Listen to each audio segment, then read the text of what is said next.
Hi students, வணக்கம். இப்போ என்ன பார்க்க போகிறோம்? இயல் 5 எடுத்துக்காட்டு 5.18 என்ன கொடுத்துருக்கோம்?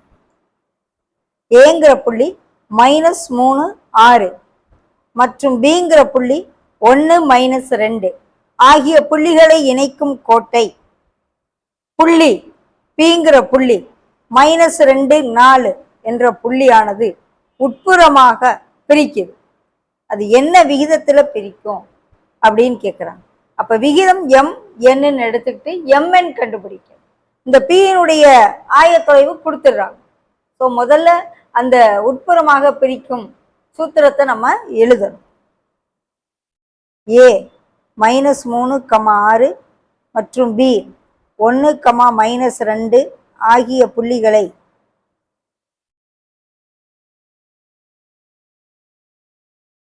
இணைக்கும் கோட்டுத்துண்டை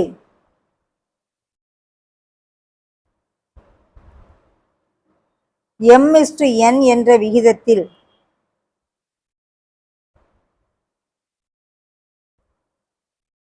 பி -2, 4 பிரிக்கிறது என்க. இப்போ m/n நம்ம எழுதப்போம். பிரிவு சூத்திரத்தின்படி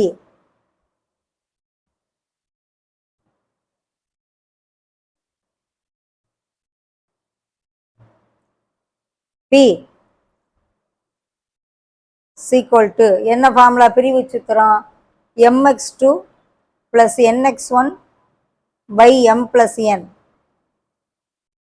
my2 + ny1 / m + n தான் ஆக்சுவலாக அந்த பிரிக்கக்கூடிய புள்ளியினுடைய கோஆர்டினேட்ஸ், ஆயத்தொலைவு. இங்கே -2 4ன்னு கொடுத்துருக்காங்க. இப்போ ஒவ்வொன்றா நம்ம எடுத்து எழுதி வச்சுக்கிடுவோம். x1 என்ன? x1 -3, y1 என்ன?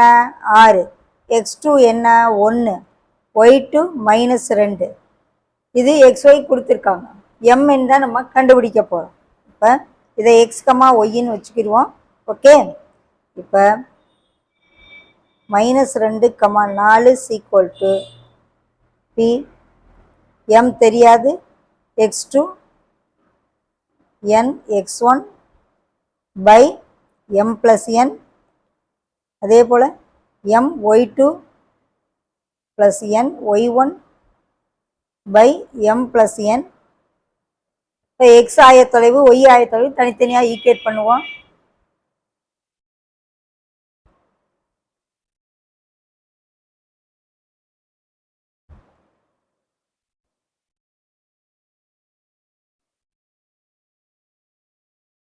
சமப்படுத்த இதுதான் x ஆயத்தொலைவு, இது x ஆயத்தொலைவு. So -2 = m - 3n / m + n கிடைக்கும். அதே போல் y ஆயத்தொலைவு 4 = -2m + 6n / m + n கிடைக்கும். Cross multiply -2m - 2n = cross multiply பண்ணு m - 3n, m எல்லாம் ஒரு பக்கம், n எல்லாம் ஒரு பக்கம் கொண்டு வருவோம். 3n - 2n, m + 2m. So 3m இங்கே சப் பண்ணால் n. ஸோ m/n வேணும், இது ஒரு nன்னு வச்சுக்கிடுவோம். ஸோ m/n = 1/3ன்னு வரும். So m/n = 1/3. ஒரு இது கண்டுபிடிச்சா போதும், இது கண்டுபிடிச்சாலும் அதே ரேஷியோ தான் வரும். அப்போ என்ன விகிதத்தில் பிரிக்குது? 1:3 என்ற விகிதத்தில் பிரிக்கிறதுன்னு எழுதும். ஓகே.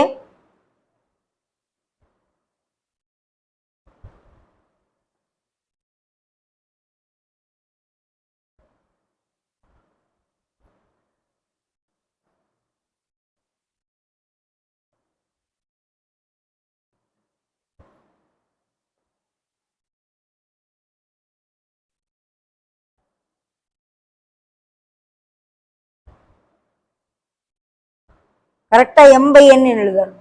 இதை மாற்றி எழுதணும்னா தவறு.